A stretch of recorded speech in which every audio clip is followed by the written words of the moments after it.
សម្រាប់ធំនេះគឺយើងផ្លុំមួយថ្ងៃម្ដងបងពេលយើងចេញធ្វើការបងបាទគឺយើងផ្លុំពីខាងក្នុងមកវិញបងយើងអាចផ្លុំពីខាងក្រៅទៅបានទេបងបាទវាគឺផ្លុំខាងក្នុងគឺសួរពុកម៉ែបងប្អូនដែលជាអតិថិជនរបស់គូតាឆៃឡាំងខ្ញុំបាទឈ្មោះជីតាំងគឺជាជាងបម្រើសេវាកម្មគូតាឆៃឡាំងចាំខេត្តស្វាយរៀងបាទថ្ងៃនេះខ្ញុំបានដឹកត្រាក់ទ័រសេរីអ៊ំផ្សាយជូនមកប្រុសម្នាក់ដែលគាត់ទើបនឹងទិញពីហាងគូតាឆៃឡាំងបាទអញ្ចឹងកុំឲ្យពុកម៉ែបងប្អូនខាតពេលវេលាយូរសូមទៅជួបគាត់ទាំងអស់គ្នាបាទនេះសួរបងបាទតើបងមានឈ្មោះអ្វីដែរបងបងនៅភូមិណាដែរភូមិស្វាយទុំភូមិទៀងស្ដៅស្រុកមួយហេខេត្តស្វាយរៀងយើងណាបង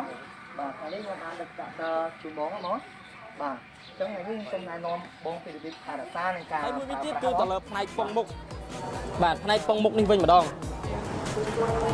បាទផ្នែកពងមុខក៏យើងមានជាមួយនឹងបឡុងម៉ាក់គេដូចគ្នាណាពុកម៉ែបងប្អូនណាបាទអញ្ចឹងក៏សូមជម្រាបជូនពុកម៉ែបងប្អូនផងដែរប្រភេទពងនេះគឺយើងប្រើជាប្រភេទពីញ៉ុងកងស្ពឺព្រះអាទិត្យដែលបានបំពាក់បន្ថែមជាប្រភេទ First ការពាររហូតដល់មួយខាង2ជាន់បាទដែលធ្វើឲ្យការប្រើប្រាស់ទៅដល់ពុកម៉ែបងប្អូនដែលនិយមប្រើប្រាស់ជាលក្ខណៈដីទឹកបាទឬក៏ដីដែលមានផុកហ្នឹងគឺជួយការពារមិនឲ្យមានទឹកមានដីចូលមកប៉ះពាល់ជាមួយផ្នែកស្ពឺឬក៏ប៉ះពាល់ជាមួយផ្នែកនេះបណ្ដាងអញ្ចឹងសម្រាប់ផ្នែកពងមុខនេះផងដែរចំណុះប្រេងរបស់វាមានចំណុះរហូតដល់12លីត្របាទមានចំណុះរហូតដល់12លីត្រអញ្ចឹងសម្រាប់ស៊េរីបាទ021ឬក៏ក្នុងឆ្នាំ2021នេះអញ្ចឹងយើងធ្វើការផ្លាស់ប្ដូរបាទរៀងរាល់1000ម៉ោងបាទរៀងរាល់1000ម៉ោងណាបងប្អូនណាបាទហើយសម្រាប់ការធ្វើការផ្នែកខាងក្រោយនេះក៏យើងមានជាមួយនឹងប្លុងម៉ាក់គេបាទមានជាមួយនឹងប្លុងម៉ាក់គេសម្រាប់ឲ្យពុកម៉ែបងប្អូនធ្វើការឆែកមើលបាទត្រង់នេះពុកម៉ែបងប្អូនណាអញ្ចឹងប្លុងនេះគឺលេខ14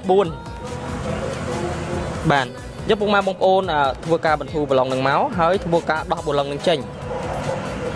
បាទថាតើមានប្រេងហូរមកឬក៏អត់បាទអញ្ចឹងនេះមានប្រេងហូរមកហើយពុកម៉ែបងប្អូនណាអញ្ចឹងដល់ពេលដែលពុកម៉ែបងប្អូនដោះមកឃើញថាមានប្រេងហូរដូចនេះដល់ពុកម៉ែបងប្អូនណាអញ្ចឹងមានន័យថាពងមុខរបស់ពុកម៉ែបងប្អូនគឺប្រេងគ្រប់ហើយបាទតែបើសិនជាពុកម៉ែបងប្អូនដោះមកបាទអត់មានឃើញប្រេងហូរទេអញ្ចឹងមានន័យថាពងមុខរបស់ពុកម៉ែបងប្អូនគឺខ្វះប្រេងហើយអញ្ចឹងគឺទាមទារឲ្យពុកម៉ែបងប្អូនបាទធ្វើការថែមដូចគ្នាបាទជាងរបៀបនៅក្នុងការថែមគឺពុកម៉ែបងប្អូនធ្វើការថែមនៅកន្លែងប្រឡងលេខ27ត្រង់នេះដល់ពុកម៉ែបងប្អូនណា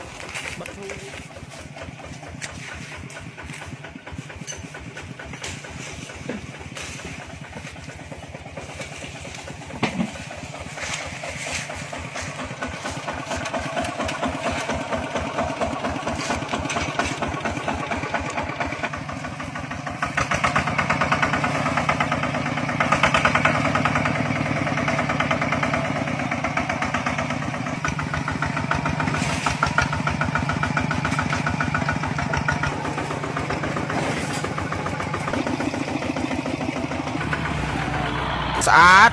ខ្ញុំចង់វិនិយោគដាំតកួន Rồi mai